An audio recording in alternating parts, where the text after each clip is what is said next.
In animals, there are different types of tissues present. In that, muscle tissue is a specialized tissue whose main characteristic features are excitability, contractility, and relaxation. Whereas other tissues cannot show these type of characteristic features. So muscles in adult human, 40 to 50% of weight because of muscles only. By this we can understand our body is mostly composed of muscles. So mostly muscle tissue is mesodermal of origin, means it forms from the mesoderm of embryo. But few muscles like ciliary muscles in the eye, the myothelium of sweaty glands, myothelium of mammary glands, myothelium of salivary glands are made up of ectoderm. Remaining entire muscles made up of originated from mesoderm of embryo. So to understand the anatomy and physiology of muscle, let discuss few points. So first of all, anatomy of muscle. So to understand anatomy of muscle, I have taken the example of skeletal muscle, striated muscle. The muscle associated with skeleton are bone. So the muscle is attached to bone with a connective tissue is known as tendon, as we know, right? And this is the whole muscle. So the whole muscle is covered with a sheath-like covering is known as epimysium. Epimysium. So each muscle has several bundles-like structures which are known as muscle bundles or fascicles. Each muscle bundle are fascicles. So each whole muscle is composed of muscle bundles which are known as fascicles. These fascicles are held together with a fluid like substance known as fascia, and this each muscle bundle is covered with a covering sheet is known as perimysium. This is epimysium, this is perimysium. So I repeat, the whole muscle is covered with a covering sheet known as epimysium. So the whole muscle has several bundles like structures known as fascicles. Each fascicle or each muscle bundle is covered with perimysium, and each muscle bundle has several fibers like structures known as muscle fibers or muscle cells. Muscle fibers or muscle cells are myocytes. This muscle fiber is covered with a sheath-like structure known as endomysium. Endomysium, perimysium, epimysium. Don't get confused. Endomysium is a covering of muscle fiber.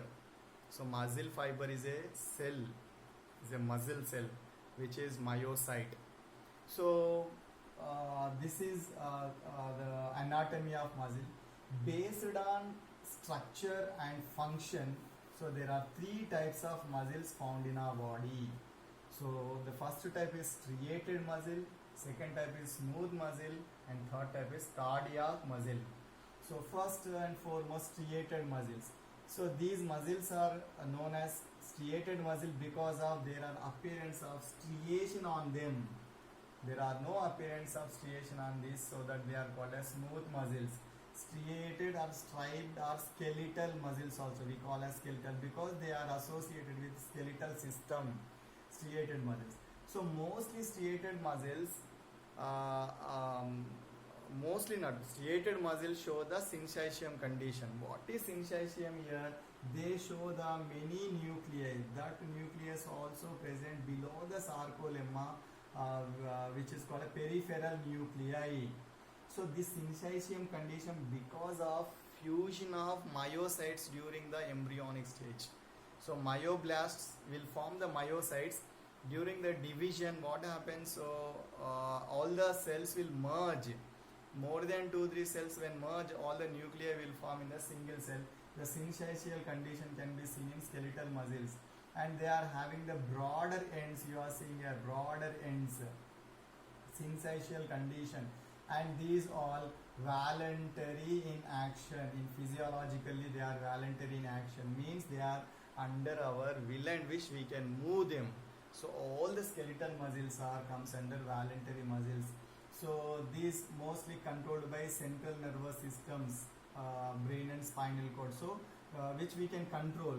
So all the body movements which we show is nothing but by the skeletal muscles are striated muscles.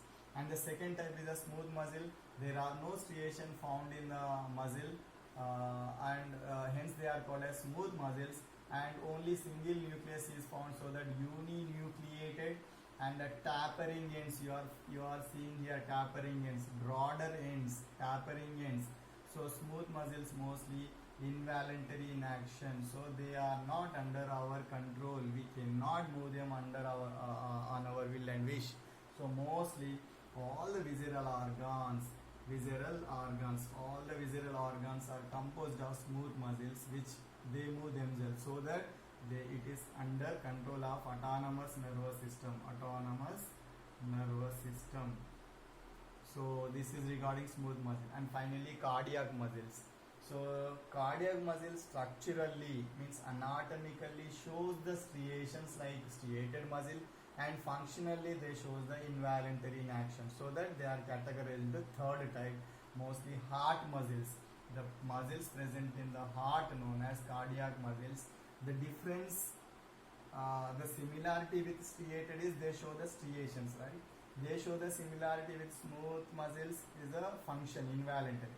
So striations appears and involuntary in action. So anatomically skeletal, functionally, physiologically smooth, so involuntary in action.